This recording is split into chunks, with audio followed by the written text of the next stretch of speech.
பாகத்தில் உள்ள விநாயகர் என்ற தலைப்பின் கீழ் ஸ்ரீ ஆச்சாரியால் செய்த உபன்யாசங்கள், அனுக்கிரக பாஷணங்கள்.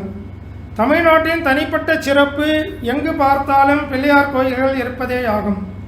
கோயில் என்று பெயர் வைத்து விமானமும் கூரையும் போட்டு கட்டிடம் எழுப்ப வேண்டும் என்பது கூட இல்லாமல் அரசமர்த்தடிகளிலேயே வானம் பார்க்க அமர்ந்திருக்கும் சுவாமி நமது பிள்ளையார். தெருவுக்கு தெரு ஒரு பிள்ளையார் கோயில், நதிக்கரைகளிலெல்லாம் பிள்ளையார், மரத்தடிகளில் பிள்ளையார் என்று இப்படி இந்த தமிழ் தேசம் முழுவதும் அவர் வேறெந்த சுவாமிக்கும் இல்லாத அளவுக்கு இடம் கொண்டு அருள் பாலித்து வருகிறார். அவரை பிள்ளையார் என்றே அன்போடு கூறுவது நம் தமிழ்நாட்டுக்கே உரிய வழக்கம். சர்வலோக மாதாக்களாகிய பார்வதி பரமேஸ்வரர்களின் ஜேஷ்ட புத்திரர் அவர். பிள்ளை என்றால் அவரை தான் முதலில் சொல்ல வேண்டும். வெறுமே பிள்ளை என்று சொல்லக்கூடாது என்பதால் மரியாதையாக பிள்ளையார் என்று சொல்வது தமிழ்நாட்டு சிறப்பு. குமாரன் என்றால் பிள்ளை என்றே அர்த்தம். பாரத தேசம் முழுவதிலும் குமாரன், குமாரசுவாமி என்றால் பார்வதி பரமேஸ்வரனின் இளைய பிள்ளையாகிய சுப்பிரமணியரே குறிக்கும். தமிழிலும் குமரக்கடவுள் என்கிறோம். ஆனால் அவரை குமரனார் என்பதில்லை, குமரன் என்றுதான் சொல்லுகிறோம். மூத்த பிள்ளைக்கே மரியாதை தோன்ற பிள்ளையார் என்ற பெயர் தந்திருக்கிறோம். முதல் பிள்ளை இவர், குழந்தை சுவாமி. ஆனாலும் இவரே எல்லாவற்றுக்கும் ஆதியில் இருந்தவர். பிரணவம்தான் எல்லாவற்றுக்கும் முதல். பிரணவத்திலிருந்துதான் சகல பிரபஞ்சமும் ஜீவராசிகளும் தோன்றின. அந்த பிரணவத்தின் சொரூபமே பிள்ளையார். அவரது ஆணைமுகம், வளைந்த தும்பிக்கை இவற்றை சேர்த்து பார்த்தால் பிரணவத்தின் வடிவமாக தோன்றும். குழந்தையாக இருந்து கொண்டே ஆதி முதலின் தோற்றமாக இருக்கிற பிள்ளையார் குழந்தை போல் தோன்றினாலும் பக்தர்களை ஒரே அடியாக கைதூக்கி உயர்த்தி விடுவதிலும் முதல்வராக இருக்கிறார். அவை பாட்டி ஒருத்தியின் உதாரணமே போதும். ஔவையார் பெரிய கணபதி உபாசகி. பிரணவஸ்வரூபியான விநாயகரை பூர்வ மத்தியில் தியானித்துக் கொண்டு ஔவையார் யோகசாஸ்திரம் முழுவதையும் அடக்கியதான விநாயகர் அகவலை பாடியிருக்கிறாள். அதை பாராயணம் செய்தால் பரம ஞானம் உண்டாகும். இந்த ஔவையாரை பற்றி ஒரு கதை உண்டு. சுந்தரமூர்த்தி சுவாமிகளும் சேரமான் பெருமாள் நாயனாரும் கைலாசத்துக்கு புறப்பட்டார்கள். அவர்கள் ஔவையையும் உடன் அழைத்து போக எண்ணினார்கள். அப்பொழுது ஔவை விக்னேஸ்வரருக்கு பூஜை பண்ணி கொண்டிருந்தாள். சீக்கிரம் பூஜையை முடித்து தங்களுடன் கைலாசத்துக்கு வருமாறு சுந்தரமூர்த்தியும் சேரமானும் அவளை அவசரப்படுத்தி அழைத்தார்கள். அவளோ, நீங்கள் போகிறபடி போங்கள், உங்களுக்காக நான் என் பூஜையை வேகப்படுத்த மாட்டேன், விநாயகர் பூஜையை எனக்கு கைலாசம் என்று சொல்லிவிட்டாள். அவர்கள் அப்படியே கிளம்பிவிட்டார்கள். ஔவை சாங்கோபாங்கமாக பூஜை செய்துவிட்டார். விநாயகர் பூஜையை எனக்கு கைலாசம் என்று சொல்லிவிட்டால் அவர்கள் அப்படியே கிளம்பிவிட்டார்கள். ஔவை சாங்கோபாங்கமாக பூஜை செய்து முடித்தாள். முடிவில் பிள்ளையார் பிரசன்னமாகி அவளை அப்படியே தன் துதிக்கையால் தூக்கி ஒரே வீச்சில் கைலாசத்தில் கொண்டு சேர்த்து விட்டார். அவளுக்கு பிற்பாடுதான் சுந்தரமூர்த்தியும் சேரமான் பெருமாளும் கைலாசத்தை அடைந்தார்கள். ஆகவே சேரமான் பெருமாள் திருக்கைலாய ஞான விழாவை பாடினார். இதை அருணகிரிநாதர் திருப்புகழில் ஆதரம் பயில் ஆரூரர் தோழமை சேர்தல் கொண்டவரோடே முனாளினில் ஆடல் வெம்பரி மீதேறி மா கையிலேகி ஆதி அந்த உலா ஆசு பாடிய சேரர் என்பதில் சொல்லாமல் சொல்கிறார். அப்படிப்பட்ட சேரர் ஆண்ட கொங்கு தேசத்தில் உள்ள பழனியில் இருக்கிற பெருமாளே என்று பழனி ஆண்டவரை பாடுகிறார். சுந்தரரும் சேரமான் பெருமாள் நாயனாரும் கைலாசம் சேர்ந்ததற்கு இப்படி குமாரசுவாமியின் சம்பவத்தை உண்டாக்குகிறார். மூத்த குமாரரான பிள்ளையாருக்கோ ஏற்கனவே அந்த சம்பவத்தில் சம்பந்தம் இருக்கிறது. அந்த இரண்டு பேருக்கும் முன்னதாக ஒரு சொடுக்கு போடுகிற நாழிகைக்குள் அவர் ஔவை பாட்டியை கைலாசத்தில் சேர்த்து விட்டார். பெரிய அனுகிரகத்தை அனாயாசமாக செய்கிற சுவாமி விநாயகர். தெய்வத்தின் குரல் முதல் பாகத்தில் மகாகணபதியை பற்றிய ஸ்ரீ ஆச்சாரிய மகாபெரிவாளுடைய உபன்யாசங்களை அனுபவித்து வருகிறோம். இதை சிரவணம் செய்பவர்கள் அந்த புஸ்தகத்தையே கையில் வைத்துக்கொண்டு இவைகளை அப்படியே ஃபாலோ செய்து கொண்டால் மிகவும் அனுபவிக்கலாம். தத்துவமயமான விநாயகர். விநாயக மூர்த்தியில் ஒவ்வொரு சின்ன சமாச்சாரத்தை கவனித்தாலும் அதில் நிறைய தத்துவங்கள் இருக்கின்றன. பிள்ளையாருக்கு தேங்காய் உடைப்பது எதற்காக? விக்னேஸ்வரர் தம் அப்பாவான ஈஸ்வரனை பார்த்து உன் சிரசையே எனக்கு பலி கொடு என்று கேட்டு விட்டாராம். எல்லாவற்றையும் காட்டிலும் உயர்ந்தது எதுவோ அதை தியாகம் பண்ணினால்தான் மகா கணபதிக்கு பிரீதி ஏற்படுகிறது. அவ்வளவு பெரிய தியாகம் பண்ணுவதற்கு தயார் என்ற அறிகுறியாகத்தான் ஈஸ்வரனைப் போலவே 3 கண்கள் உடைய தேங்காயை சிருஷ்டித்து அந்த காயை அவருக்கு நாம் அர்ப்பணம் பண்ணும்படியாக ஈஸ்வரன் அனுகிரகித்திருக்கிறார். சிதற தேங்காய் என்று உடைக்கிற வழக்கம் தமிழ் தேசத்துக்கு மட்டுமே உரியது. இப்படி சிறிய துண்டங்கள் யாருக்கு உரிமை என்றால் குழந்தைகளுக்குத்தான். இந்த உண்மை ஒரு குழந்தை மூலமாகத்தான் எனக்கே தெரிந்தது. அப்பொழுது 1941ஆம் வருஷம் நான் நாகைப்பட்டினத்தில் சாதுர்மாச விரதம் அனுஷ்டித்து வந்தேன். அங்கே கோயிலில் பிள்ளையாருக்கு நிறைய சிதறுகாய் போடுவது வழக்கம். காயை உடைக்கவே இடம் கொடுக்காத அளவுக்கு குழந்தைகள் ஒரே நெரிசலாக சேர்ந்துவிடும்.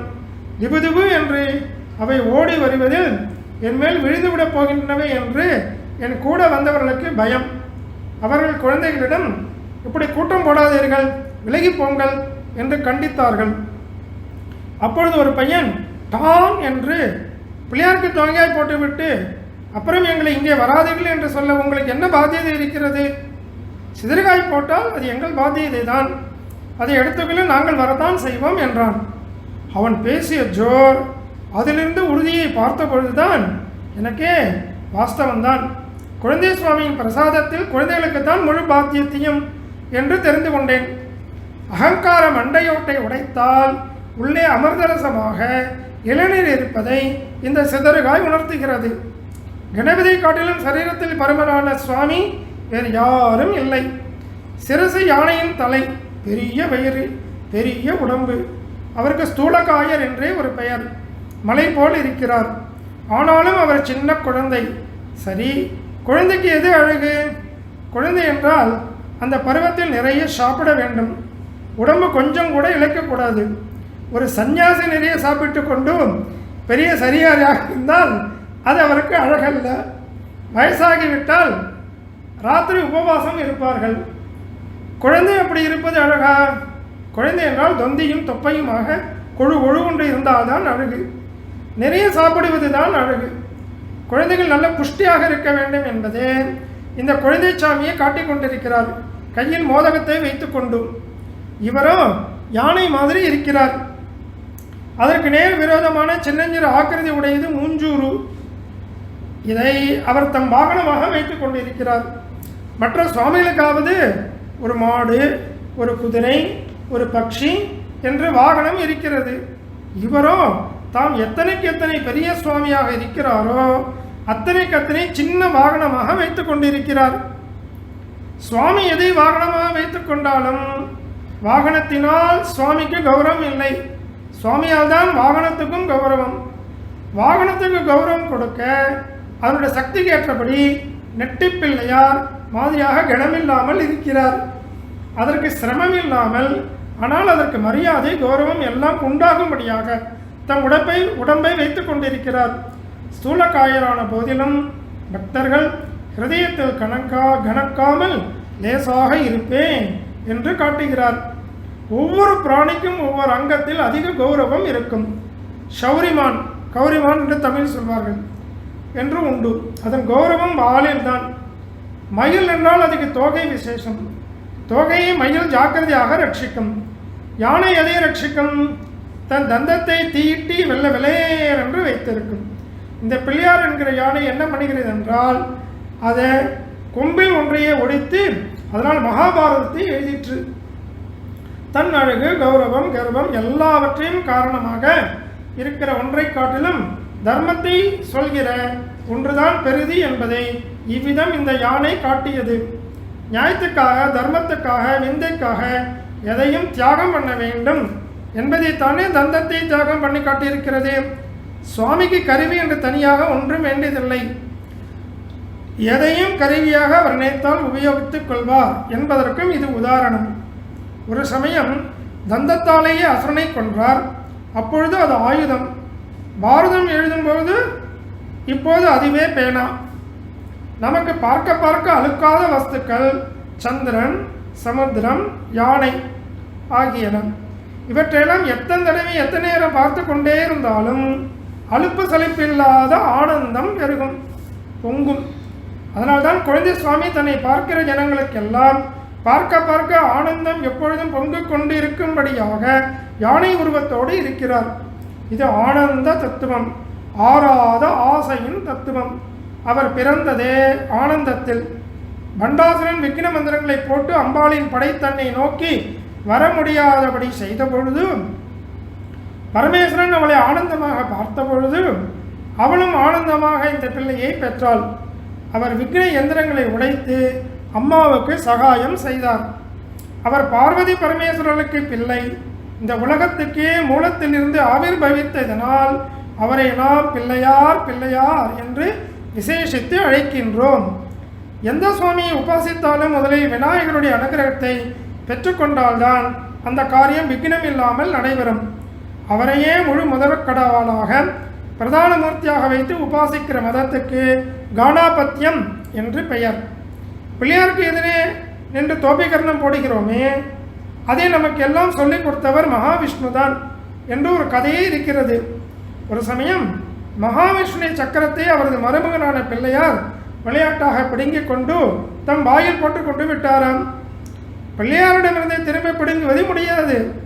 அவர் மிகவும் பலமுடையவர். அதட்டி மிரட்டி வாங்கவும் முடியாது. ஆனால் அவரை சிரிக்க வைத்து சந்தோஷத்தில் அவர் வாயில் இருந்து சக்கரம் கீழே விழுந்தால் எடுத்துக்கொண்டு விடலாம் என்று மகாவிஷ்ணுவுக்கு தோன்றியதாம். உடனே 4 கைகளாலும் காதுகளை பிடித்து கொண்டு ஆடினாராம். விநாயகர் விழுந்து விழுந்து சிரித்தாராம். சக்கரம் கீழே விழுந்தது. விஷ்ணு எடுத்துக்கொண்டு விட்டார். தோர்பிக் கர்ணம் என்பது தொப்புக் கர்ணம் என்று மாறியது. தோர்பிகி என்றால் கைகளினால் என்ற அர்த்தம். கர்ணம் என்றால் காது. தோர்பிக் கர்ணம் என்றால் கைகளால் காதை பிடித்துக் கொள்வது. விக்னேஸ்வருடைய அனுகிரகம் இருந்தால்தான் லோகத்தில் எந்த காரியமும் தடையின்றி நடக்கும். தடைகளை நீக்கி பூர்ண அனுகிரகம் செய்கிற அழகான குழந்தை தெய்வம் பிள்ளையார். அவரை பிரார்த்தித்து பூஜை செய்து நாம் விக்னங்கள் இன்றி நல்வாழ்வு வாழ்வோம் ஆக. 2ஆம் பாகத்தில் ஸ்ரீ பிள்ளையாருடைய உபன்யாசங்களை கேட்போம்.